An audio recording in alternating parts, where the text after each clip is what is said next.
sobre o chamado, né? Em algum outro momento a gente falou sobre a vontade de Deus. E o interessante é a gente perceber que nós fazemos planos. Nós fazemos planos de acordo com o nosso entendimento daquilo que nós vamos fazer, né? Às vezes em relação ao nosso trabalho, em relação à nossa família, em relação à nossa vida ministerial. Então, meus irmãos, nós fazemos alguns planos, alguns projetos, que muitas vezes vem do nosso coração. Mas nem sempre isso que está no nosso coração é a vontade de Deus. E vez por outra nós nos deparamos com situações que está tudo muito bem planejado, e Deus chega e fala, não é isso aí que eu quero para você. E às vezes faz muito sentido, que a gente quer fazer para Deus. Senhor, eu estou fazendo isso aqui, é para a tua obra, é isso aqui que eu quero fazer, eu estou com a vontade de Deus. Fala, não, isso aí é para outra pessoa fazer. Você vai fazer uma outra coisa. E muitas vezes é difícil a gente aceitar isso. Porque a gente está com o coração voltado para Deus. Eu quero fazer isso aqui, no meu coração, meu desejo, eu acho que eu tenho habilidade para isso. Aí o próprio Deus fala assim, não é isso, entenda, quem sabe sou eu, não é você. Aí o texto que o nosso pastor Anderson sugere que a gente leia, eu vou pedir para os irmãos abrirem, 1 Crônicas, capítulo 28. Antes da gente ler, eu gosto de fazer isso, eu gosto de dar uma explicação antes, porque quando a gente lê com mais atenção. Se a gente só lê, pode ser que a gente perca alguns detalhes. Davi propôs no coração dele construir um templo para repousar a arca, para a arca ter um lugar ali, para que fosse uma casa de repouso para a arca de Deus, a arca da aliança. E ele diz claramente, propôs no meu coração criar um templo, uma coisa grande, sabe? Aí Deus vai falar para ele assim, não, você não vai fazer isso não, você tem muito sangue nas tuas mãos, você é um homem de guerra, a tua função é a batalha. Quem vai fazer isso aí é Salomão, teu filho. Teu filho é um cara de paz, um cara de sabedoria, então ele vai construir isso. A gente olha para Davi, um homem segundo o coração de Deus, propõe fazer algo para Deus, e Deus vira para ele e fala, não, você não vai fazer isso. Aí a gente começa a entender que algumas pessoas têm uma determinada função, outras pessoas têm outras funções. E aí que entra o que o irmão falou na EBD, de ter intimidade com Deus. Aí entra o que a irmã falou aqui no louvor, sobre você buscar em oração a vontade de Deus para identificar o que Ele quer. E mais ainda, como o próprio Davi, ele tinha contato com Deus, conseguiu ter sabedoria para entender, poxa, isso aqui não é para eu fazer, é para eu fazer outra coisa, quem vai fazer isso é outra pessoa.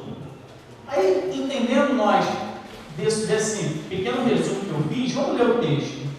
Davi convocou em Jerusalém a todos os príncipes de Israel, os príncipes das tribos, os capitães das turmas que serviam o rei, os capitães dos milhares, os capitães das centenas, os maiorais de toda a fazenda e possessão do rei, e de seus filhos, como também os oficiais poderosos e todo homem valente. Convocou gente demais, convocou todo mundo. Vem todo mundo, capitães de 100, capitães de milhares, homens valentes, tudo para admitir que Deus falou para ele não fazer uma coisa. Se fosse nós, não, poxa, me propus a fazer, coloca no lugar dele, não, me propus a fazer um negócio, mas deu errado, não é para eu fazer. Quem de nós seria capaz de chamar uma galera para falar só, eu fracassei nos meus planos, não é o que eu queria fazer, Deus não queria. Mas Davi, um homem segundo o coração de Deus, foi humilde o suficiente para chamar todo mundo e admitir isso.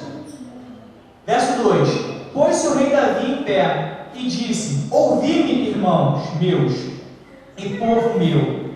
Em meu coração propus edificar uma casa de repouso para a arca da aliança do Senhor. Ele já começa dizendo aqui, em meu coração propus. Ele mesmo colocou no coração dele. Não tem nenhuma revelação aqui da parte de Deus dizendo, você tem que construir isso. Ele tinha colocado no coração dele. Então ele já estava admitindo a falha dele aqui. Casa de repouso para a arca da aliança do Senhor e para o estrado dos pés do nosso Deus. E fiz planos para edificar. Meus irmãos, ele levou tempo fazendo isso. Ele gastou tempo planejando, fazendo toda uma estrutura de organização ali para poder construir aquele templo. Ele gastou o precioso tempo dele de rei, imaginando como seria, talvez fazendo um projeto, uma arquitetura, conversando com pessoas entendidas. Teve planejamento em cima disso. Verso 3. Porém Deus me disse, não edificarás casa ao meu nome, porque és homem de guerra e derramaste muito sangue. Davi, não é para você fazer isso.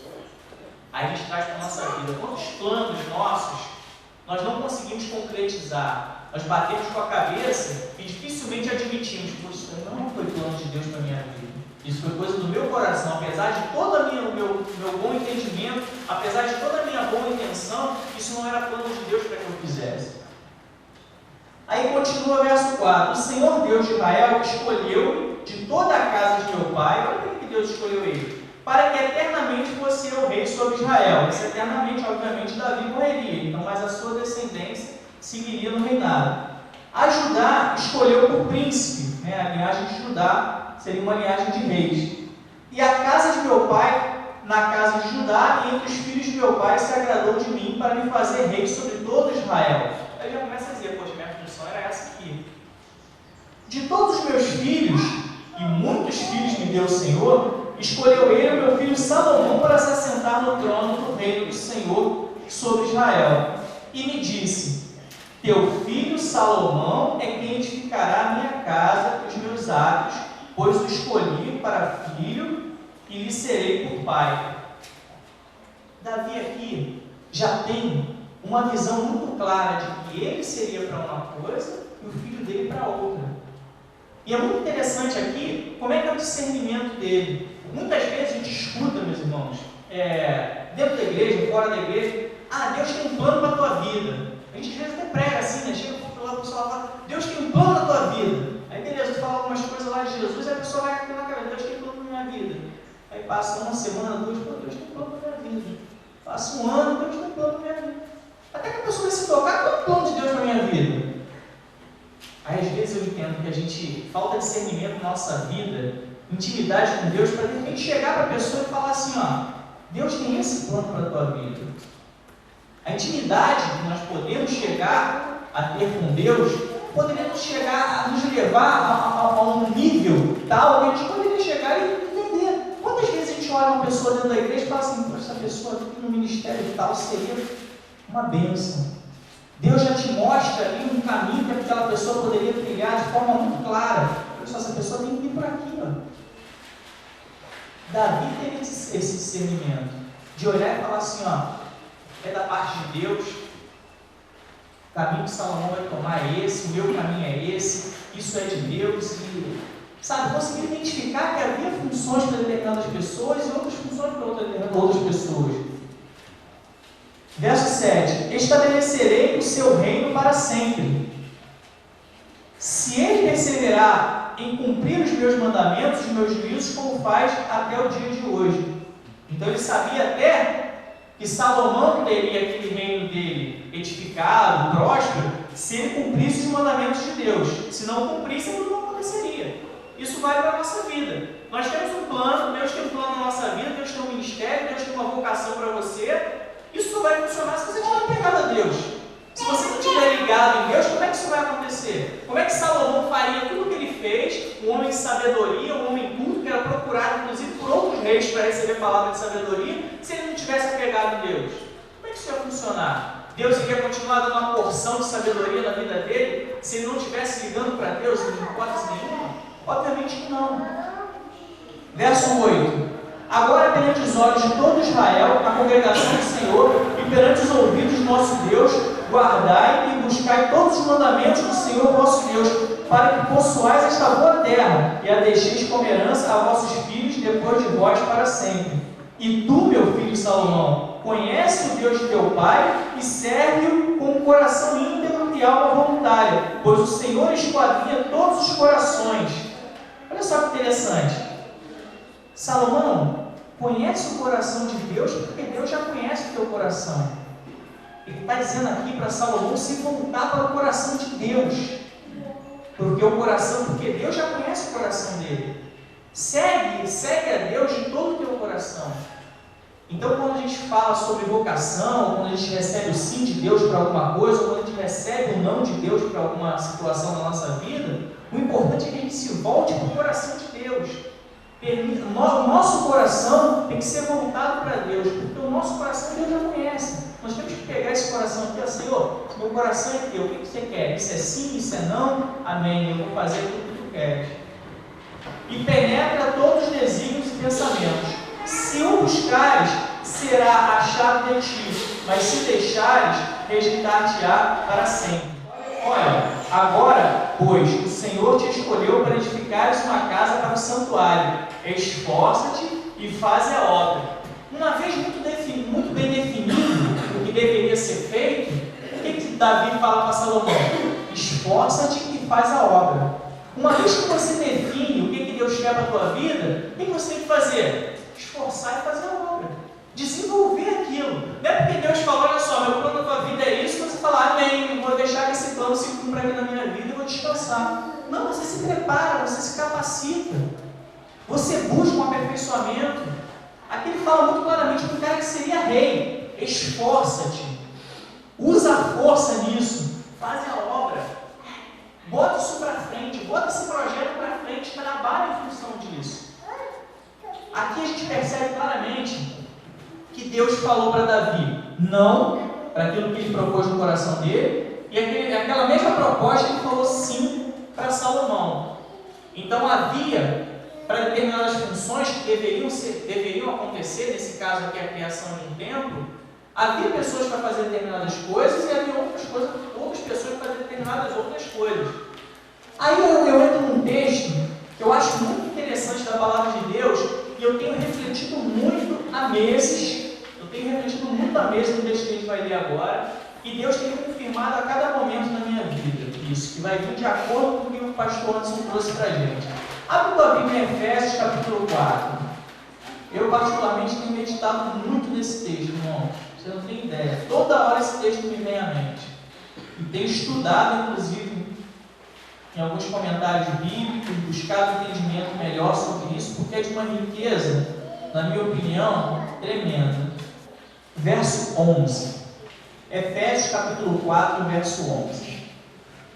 E ele mesmo deu uns para apóstolos, e outros para profetas, e outros para evangelistas, e outros para pastores e doutores. Algumas versões em lugar de doutores está mestres. Basicamente a mesma coisa. Irmãos, a gente viu em Davi que havia pessoas para fazer determinadas coisas e outras pessoas para fazer outras coisas. Esse texto, quando começa, e ele mesmo, esse ele está se referindo a Jesus Cristo. A gente vê no restante, se nós virmos o restante do texto, a parte anterior, a gente vai ver que está se referindo a Jesus Cristo. Então, o próprio Jesus Cristo ele deu funções específicas para as pessoas da igreja. Ainda que hoje nós não utilizemos esses títulos, a gente não tem um apóstolo nomeado na Igreja Batista, ainda que a gente não tenha um profeta nomeado na Igreja Batista, que basicamente tem pastores, diáconos, ainda que não tenha isso, essas funções elas existem no nosso meio.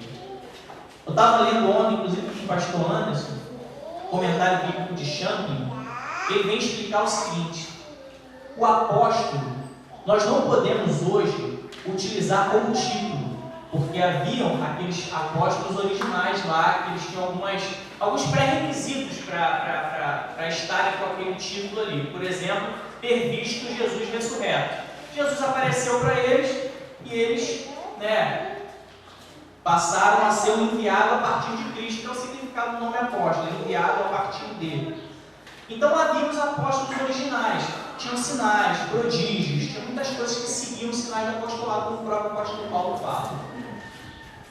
Mas nós podemos utilizar e ter o entendimento de que a função secundária do termo é perfeitamente possível no nosso meio. Por exemplo, os nossos missionários de hoje nada mais são que apóstolos. Eles são pessoas enviadas. Não no sentido original do apostolado lá dos nossos primeiros apóstolos, mas no sentido secundário, perfeitamente possível. Eu particularmente não gosto muito do termo missionário, o nome, o título, eu não gosto disso. Por várias razões, isso é um assunto para um estudo bíblico em função disso. Glauco não gosta, falo eu, não Deus. Eu creio que esse nome, primeira razão, eu vou apresentar só uma razão para os irmãos ficarem curiosos. É o fato de não ter na Bíblia. Você vai procurar um nome missionário e não tem na Bíblia. Tem várias outras razões pelas quais eu não gosto. Mas a função não tem que discutir. O que esses caras fazem lá fora são dignos do nosso respeito, da nossa oração por eles o tempo todo. Nós temos que nos preocupar com os nossos missionários. Tá? Espero que os irmãos não confundam o fato de eu estar falando, não gosto do nome deles, mas o que eles fazem, meu irmão, tem vezes que eu choro vendo o testemunho de missionário. Então, Champlin vai dizer, um comentário muito bom, até aconselho os irmãos a adquirirem um dia, é um pouco caro, mas é um comentário muito importante, porque ele vem dizer que os apóstolos estão no nosso meio, uma função secundária, porque são pessoas que são enviadas, saem de determinado lugar, vão para um lugar longínquo para exercerem a vontade de Deus em determinado lugar, tem a função de estabelecer igrejas, tem aquela autoridade para pregar em qualquer lugar ali naquela região. Então isso existe. Aí a gente continua. Tem uns para apóstolos, outros para profetas. O que é um profeta? É um cara que é a boca de Deus, vou falar resumidamente aqui. É um homem que tem contato com Deus, e Deus revela para ele o que tem que ser falado, e ele vai e retransmite aquela mensagem. Nós sabemos claramente que um profeta, como título, como ofício, como no Antigo Testamento, nós temos que até João. O João foi o último profeta naquele sentido. Mas o Novo Testamento está repleto de textos falando acerca de profecia. O dom de profecia não existe. Então nós temos pessoas em nosso meio que têm essa habilidade para chegar e ser a boca de Deus no nosso meio. Aí depois a gente continua. E deu outros para evangelistas. Segundo o comentário bíblico de Champlin, o evangelista é um camarada semelhante ao apóstolo, mas ele tem um estabelecimento local. Ele tem uma casa, uma residência, ele mora aqui, e ele evangeliza aquela região, e ele até viaja, mas não chega a ser enviado para longe, como um apóstolo. Ele vai na cidade vizinha, evangeliza aquela região, e tudo tentando trazer para a comunidade de perto, tudo trazendo para a igreja. É um camarada que espalha o evangelho a partir da localização dele. Ele vai para a cidade, depois vai para a cidade vizinha, aí vai circundando, mas depois ele volta para casa. Ele tem um lugar ali. Não é como o apóstolo que é enviado e sabe-se lá se é que ele vai voltar algum dia. Então a gente tem essa função também. Depois a gente vem com pastores. O que o pastor faz, irmãos? No sentido da palavra. Cuida das ovelhas. Não é verdade? O pastor cuida das ovelhas. Ele está lá, você tem as ovelhas que foram de repente alcançadas pelos evangelistas. O apóstolo, nós sabemos que as coisas fazem muito sentido a partir de Jesus Cristo. O apóstolo vai, funda uma igreja. Os evangelistas a partir dali se espalham, evangelizam o local. Essas pessoas que eles alcançaram vêm para a comunidade de fé. Quando chega ali dentro, quem é que cuida delas? Os pastores que estão ali dentro. Cara, é tudo muito claro. Muito claro. Aí beleza, o pastor cuida. Aí a quinta função, mestres.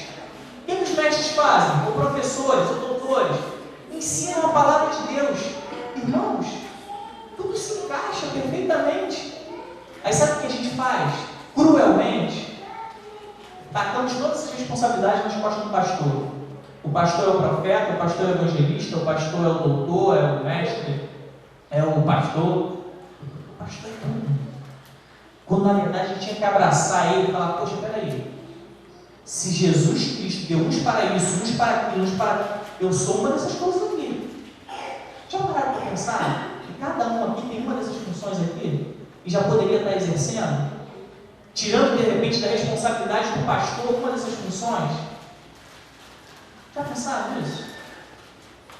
A gente tem que começar a pensar que se Jesus Cristo deu uns para isso, outros para aquilo, outros para aquilo, outros para aquilo. Se a gente continuar o texto, a gente vai ver, verso 12, para a edificação do corpo de Cristo. Jesus dividiu essas funções para que o corpo de Cristo fosse edificado. E como eu mostrei para você na sequência, tudo direitinho, ó, desde o apóstolo, até o cara chegar lá dentro da igreja e aprender a partir dos mestres. Meus irmãos, a igreja é edificada a partir disso. Aí a gente, com muita crueldade, arrebenta o pastor da igreja, porque ele tem que ser o profeta, porque ele é o boca de Deus, ele tem que ser o mestre, ele tem que ensinar, ele tem que ser o pastor, porque ele tem que cuidar da ovelha, ele tem que ser o evangelista, porque ele tem que sair para fazer o evangelismo. Aí o cara fica sufocado. E a igreja não é edificada. Por falta de discernimento nosso em perceber que nós, cada um de nós aqui, temos uma função específica dessa aqui. Ou você acha que ministério é mexer no som aqui? É tão importante como eu que estou pregando aqui. Mas o camarada que está mexendo no som aqui, ele tem uma dessas funções aqui. Ele pode ou escolher, não, eu sinto aqui no coração, vou buscar em Deus se é isso mesmo. É ensinar a palavra de Deus. Tá, esmere-se no ensino. Então a palavra de Deus nos orienta. Começa a estudar igual um louco. até ter conhecimento de que você pode transpassar para as pessoas, passar para as pessoas, e assim a pessoa é edificada na igreja. Não, eu sinto que o meu ministério, Deus me chamou, Jesus me separou para evangelizar. Vamos sair evangelizando aqui. Não fique esperando que a liderança faça tudo, ou que claramente alguém chegue para você e fale assim, ó, você vai fazer isso. Porque pode ser que Deus fale assim para você, ó, não, não é isso não. Eu te chamei para isso que eu já estou falando do coração já há algum tempo. E meus irmãos, um texto que eu já falei em diversos momentos, e eu gosto muito também, é o início do livro de Lucas. Falei sobre ele até no dos lares há pouco tempo. O livro de Lucas ele vai começar com uma frase muito interessante. Pareceu-me bem, ó excelentíssimo Teófilo, escrever-te estas coisas em ordem. O livro de Lucas é inspirado por Deus? Alguém tem dúvida disso? O livro de Lucas é inspirado por Deus. Já abençoou quantas pessoas ao longo da história? Não sei, talvez milhões de pessoas? Estou arriscando um número aqui, milhares, milhões, bilhões, não sei. Mas já abençoou muitas pessoas com aquela escrita, né? Olha como é que Lucas começa escrevendo o livro dele. Pareceu-me bem escrever-te estas coisas em ordem. Não foi nada sobrenatural que veio uma nuvem, uma coluna de fogo que apareceu na frente dele, falando, não, escreve esse livro aí, que isso aqui sou eu, é Deus falando. Não foi nada disso. Um sentimentozinho no coração dele. Fez com que ele falasse assim, ó, me pareceu bem escrever isso. Aí sabe o que pareceu bem que está no teu coração agora? A partir dessas funções aqui, falei para vocês o que o apóstolo faz, o que o evangelista faz, o que o pastor faz, o que o mestre faz. Aí sabe o sentimentozinho que está no teu coração? Cara, eu me identifico com essa função aí. Pode ser o Espírito Santo de Deus falando para você, ó, é isso aí mesmo. Da mesma forma que o Espírito Santo de Deus, um sentimento no coração de Lucas fez com que ele escrevesse um livro inspirado por Deus. E às vezes, para fazer a obra de Deus, a gente espera uma coisa sobrenatural. Né? Lá fora a gente vê muito isso. A gente chega para evangelizar uma pessoa, mas não vai ter a hora certa, eu vou me consertar. Então, na verdade, o coração da pessoa por dentro já está ardendo, o Espírito Santo já está falando, e ela está esperando alguma coisa miraculosa aconteça para que ela tome vergonha e faça a vontade de Deus. Irmãos, nós não temos tempo para ficar esperando para exercer o ministério que Deus já tem colocado no teu coração. Irmão. Se Deus já motivou você para de repente ser um pastor, esmere-se nisso. Busque isso em Deus. Se Deus inspirou você para ser um profeta, a gente sabe que não vai receber um título de profeta como no Antigo Testamento, mas a Bíblia fala, buscai os melhores dons. E a mesma Bíblia fala que o dom de profecia é maior que o dom de línguas. Então, se é para buscar os melhores dons, o dom de profecia é maior que o dom de língua, porque o dom de profecia deve ser uma coisa boa. E a Bíblia te dá carta branca para buscar o dom de profecia. Se você sente de Deus, que Deus quer se revelar ao povo a partir de você, você pode ser alguém a exercer o dom de profecia, ser boca de Deus. E por que não buscar o dom de profecia se a própria Bíblia fala, buscar os melhores dons? Começa a buscar o dom de profecia, buscar em Deus. Busque a intimidade de Deus para que você esteja aqui no culto com o microfone, transmitindo a palavra ao povo, aqui na praça, seja lá onde for. Se Deus coloca no teu coração para você ser um professor, estuda muito. Ensina para as pessoas em casa, na rua, na escola, a palavra de Deus. Começa a exercer o ensino. Se Deus te chama para ser um enviado, um apóstolo, um missionário, começa a pesquisar. Entra no Google Maps, começa pelo Google Maps. Para onde que eu vou, Senhor? Começa a orar. Senhor, para onde tu quer que eu vá? Se você sente isso no coração, meu irmão, recebe da parte de Deus e se esmere nisso. Lute para que o ministério de Deus seja exercido a partir de você. Lembra do que Davi falou para Salomão? Salomão, você tem que estar firme, senão não vai acontecer isso. Se Deus te chama para ser um evangelista, procura pensar em estratégias para evangelizar, levar a palavra de Deus nas redondezas. Quem sabe fazer uma tabela com o nome de todas as ruas, e aos poucos você vai registrando lá, ó. Mexe uma tabelinha no Excel, quem sabe mexer no computador, bota o nome de todas as ruas e os números. Você vai, ó, essa rua aqui eu já passei, eu evangelizei isso aqui. Agora eu vou começar nessa daqui. vai levando a palavra. Outras coisas, uma estratégia de evangelismo.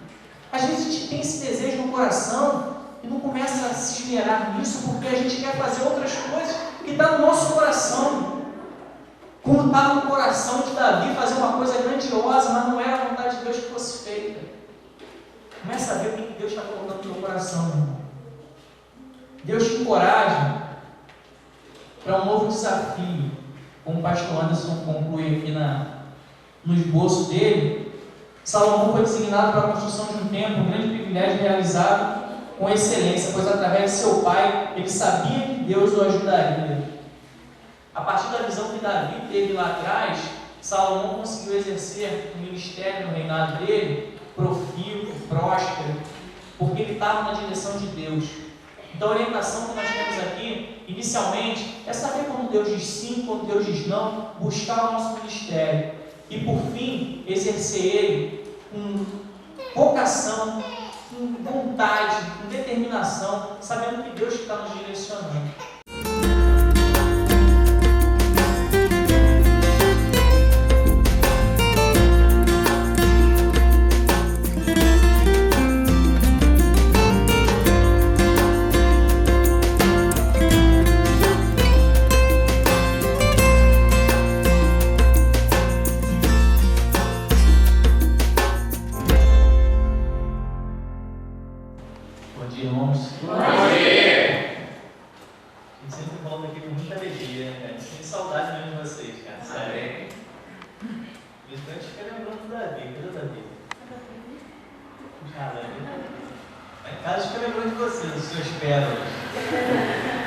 Primeira vez que eu estive aqui, acho que foi a primeira vez, aí fiquei filmando, os irmãos sabem que eu filmo para depois alcançar mais pessoas, né? Na internet, que 20 pessoas assistam o vídeo, já é mais 20 pessoas que estavam fazendo a palavra.